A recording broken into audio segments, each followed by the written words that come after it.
30 rejections in 1 month. I know because I started counting after the 15th time she turned away from me in bed. You might think that makes me pathetic, but here's what really happened. I discovered I was married to someone who had zero respect for me as a man. It started innocently enough. I'd reach over at night. She'd give me the classic, "I'm tired," or "Not tonight. I have a headache." Standard stuff that happens in marriages, right? Wrong. This wasn't occasional tiredness. This was a systematic shutdown of our physical connection, and I was too blind to see the pattern until I started documenting it. The app on my phone became my reality check. Every rejection, every excuse, every time she made me feel like wanting my own wife was somehow unreasonable. Too stressed from work. The kids might hear. I just showered. I'm about to start my period. I might start my period. I just finished my period. The creativity was actually impressive. But what really opened my eyes wasn't just the frequency. It was her attitude during these rejections. No apology. No acknowledgement that this might affect me. No suggestion of when might be better. Just flat, cold dismissal like I was some stranger making an unwelcome advance. The breaking point came on a Saturday morning. No work stress. No kids around. We'd had a decent week together. No major arguments. I thought maybe, finally, we could reconnect. I approached her with genuine affection, not just physical desire. I wanted us to feel close again. She didn't even look up from her phone. Really? Right now? I was about to do laundry. As if folding clothes was more important than her husband of 8 years trying to maintain intimacy in their marriage. That's when something clicked. I realized I'd been playing by rules only she knew, in a game where I was always going to lose. I was living like a monk in my own house, constantly walking on eggshells, afraid to express normal desires because I might get another eye roll or heavy sigh. The 31st time I approached her, everything changed. Not because she finally said yes. She gave me the same dismissive response she'd perfected over the past month. But this time, instead of retreating to my corner like a defeated puppy, I made a decision that would alter the course of our marriage forever. I looked at her directly and said something I'd never said before. This isn't working anymore. Not angry, not pleading. Just a simple statement of fact. The look of surprise on her face told me everything I needed to know. She'd gotten so comfortable with controlling our physical relationship that she never considered I might actually do something about it. That night, I didn't go to bed frustrated or rejected. I went to bed with a plan, because I finally understood that respect isn't something you can beg for or gradually earn back. It's something you either command or you don't have at all, and I was done living without it. The next morning, I didn't pretend everything was normal. No small talk over coffee. No asking about her plans for the day. Sat down across from her at the kitchen table and opened my phone to the tracking app. We need to talk about what's been happening in our marriage. I showed her the screen with 30 documented rejections. This is just from the past month. Her reaction was exactly what I expected.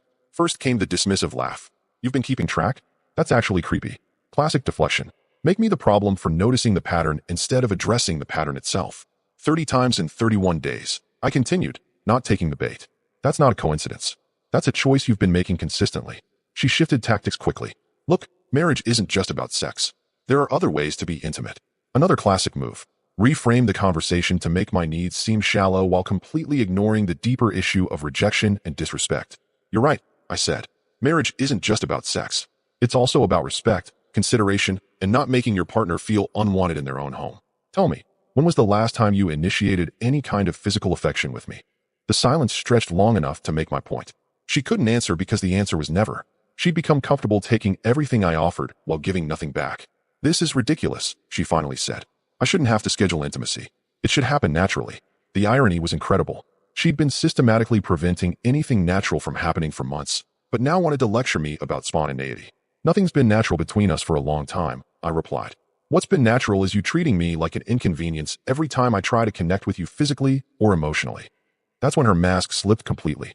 Maybe if you weren't so needy all the time, I'd actually want to be close to you. It's exhausting having someone constantly wanting something from me. There it was. The truth she'd been hiding behind all those polite excuses. I wasn't her husband in her mind. I was a burden. Someone whose desires were inherently annoying to her. Someone she'd grown to resent for wanting basic intimacy in our marriage. Needy. I repeated back to her. Is that what you call a husband wanting physical intimacy with his wife? Needy. She doubled down. Yes, actually.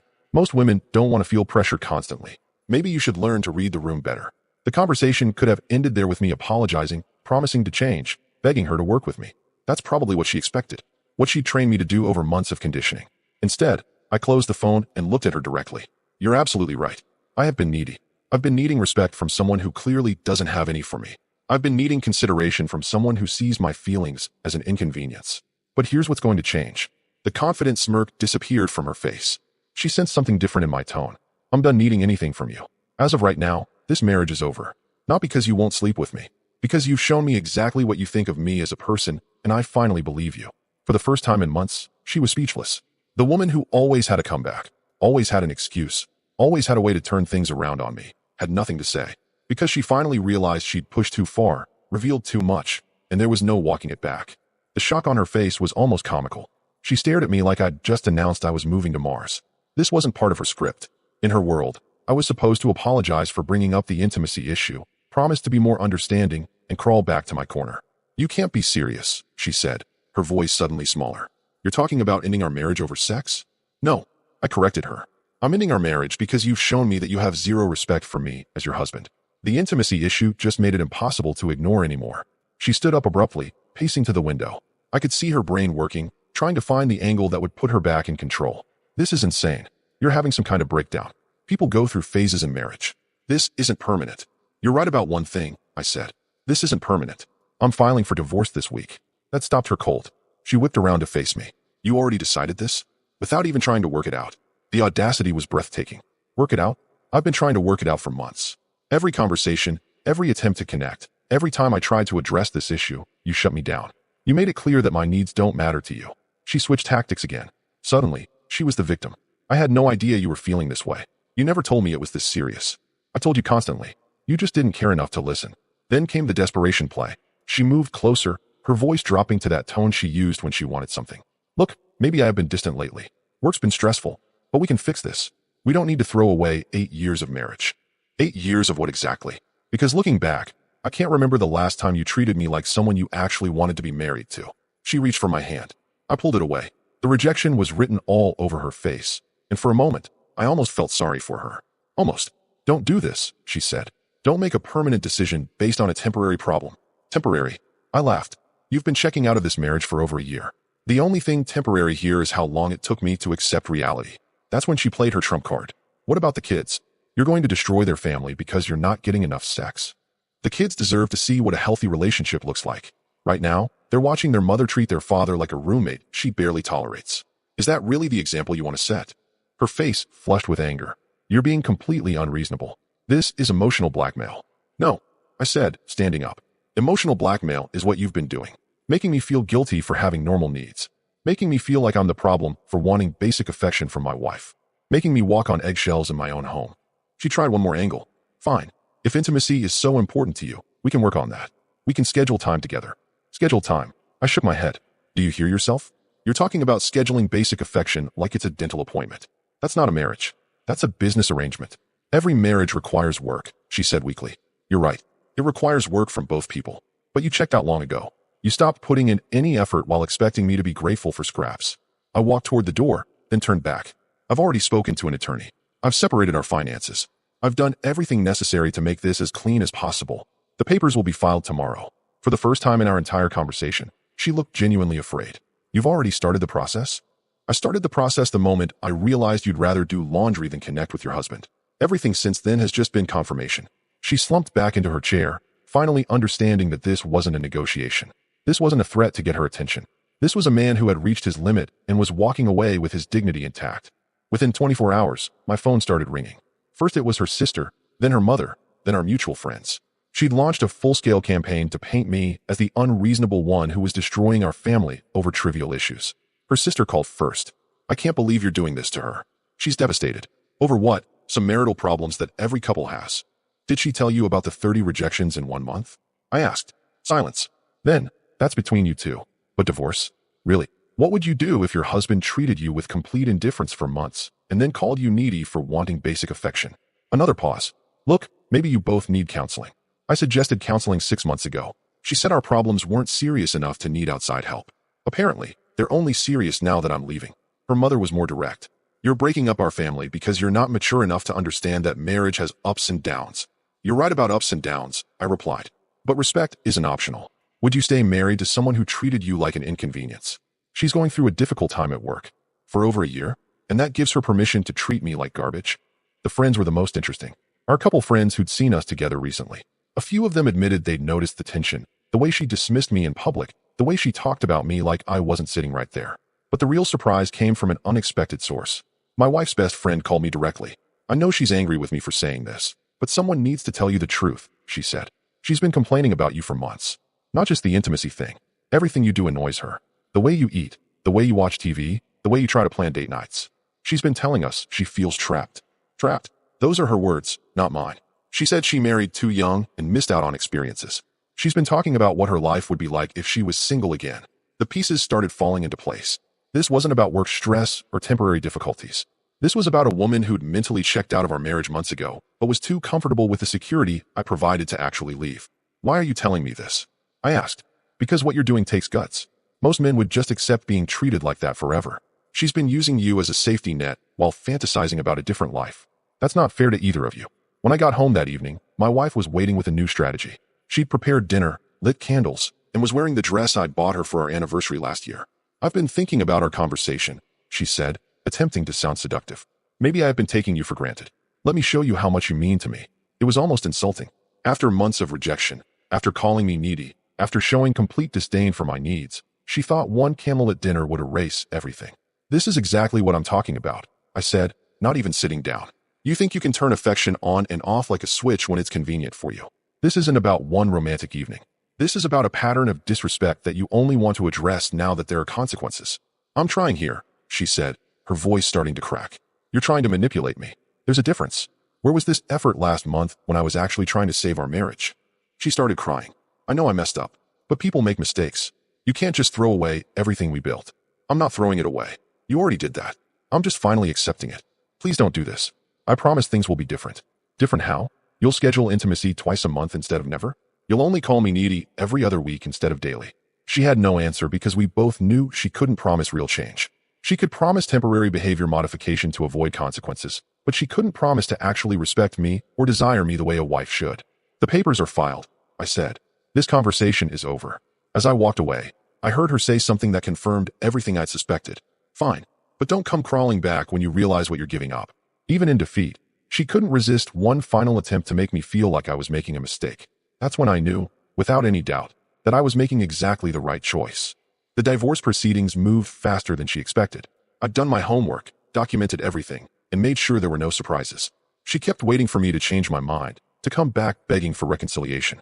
Instead, every interaction was businesslike and final. 3 weeks into the process, she tried her last desperate play. I came home to find her in lingerie, music playing, the whole seduction scene she'd never bothered with during our marriage. I miss you, she said, moving toward me. I miss us. Don't you miss what we had? What we had. I looked around the room she'd decorated for this performance. When exactly did we have anything like this? Because I don't remember you ever putting this much effort into our relationship when it actually mattered. I know I wasn't the best wife, but I can change. I want to change. You want to change because there are consequences now. That's not the same thing as actually changing. She pressed closer. Let me prove it to you. Give me one more chance. I stepped back. You had hundreds of chances. Every day I tried to connect with you was a chance. Every conversation where I told you I felt rejected was a chance. Every time I suggested we work on our relationship was a chance. You chose to ignore all of them. But this is different. I understand now. You understand that you're about to lose your comfortable life. That's not the same as understanding how badly you treated me. She started crying again, but this time it felt calculated. I love you. I know I haven't shown it well, but I do love you. Love isn't a feeling you keep hidden and only reveal when you're about to lose something. Love is actions, daily choices, consistent behavior. You've shown me what your version of love looks like, and I want no part of it. So that's it. 8 years of marriage means nothing to you. 8 years means everything to me. That's why I'm not willing to waste 8 more years hoping you'll become someone you're not. She switched tactics one final time. You think you'll be happier alone? You think it's easy to start over at your age? Good luck finding someone who will put up with your neediness. There it was again. Even in her final attempt to win me back, she couldn't resist taking shots at my character. This was who she really was underneath all the temporary promises and fake tears. You know what? I said, you might be right. Maybe I will be alone. But I'd rather be alone with my self-respect than married to someone who thinks wanting basic affection makes me pathetic. I never said you were pathetic. You didn't have to say it. You showed me every single day for months. The lawyer meetings were straightforward. She'd hired an attorney who tried to portray me as unreasonable, walking away from a marriage that could be saved. But my documentation was thorough, and my reasons were clear. I wasn't asking for anything unreasonable in the settlement. I just wanted out. Her attorney pulled me aside during a break. Your wife is willing to try counseling. She's willing to make significant changes to save the marriage. She had a year to try counseling. She refused. She's only willing now because the alternative is losing the life I've been providing for her. Don't you think you owe it to your marriage to try? I owe it to myself to stop accepting treatment that no self-respecting person should accept. The final papers came through on a Friday. She called me that evening, not angry anymore, just defeated. "I hope you're happy," she said. "I'm not happy. I'm relieved. There's a difference. I really did love you, you know. Maybe you did, in your own way. But your way of loving someone is destructive to them and exhausting for you. You'll be better off finding someone who wants the kind of distant, conditional relationship you're comfortable with. And you'll be better off alone. I'll be better off with someone who actually wants to be with me. Or alone. Both options are better than staying married to someone who sees my feelings as an inconvenience." After I hung up, I sat in my quiet house and realized something important. For the first time in over a year, I felt peace. No walking on eggshells. No wondering if tonight would be another rejection. No analyzing every interaction to see if I'd somehow annoyed her. Just peace. I was finally free to find someone who would appreciate what I had to offer instead of resenting me for offering it. 6 months after the divorce was finalized, I ran into her at the grocery store. She looked tired, older somehow. The confidence she'd always carried was gone, replaced by something that looked like regret. "How are you doing?" she asked, her voice careful. "Better than I expected," I said honestly. "You?" She shrugged. "It's been an adjustment. Dating isn't what I thought it would be." I almost laughed. She'd spent our entire marriage acting like she was missing out on something better, and now she was discovering that the grass wasn't greener. It was just different grass, with different problems. The freedom you wanted didn't work out how you planned. Turns out most men my age either want something casual, or they're divorced for the same reasons you divorced me. She looked down at her cart. "I keep meeting guys who think I should be grateful for minimal effort." The irony was perfect. She'd left a marriage where she was treated with respect and consideration because she felt trapped, only to enter a dating world full of men who would give her exactly the kind of treatment she'd given me. "I'm sorry to hear that," I said, and I actually meant it. "Are you seeing anyone?" she asked.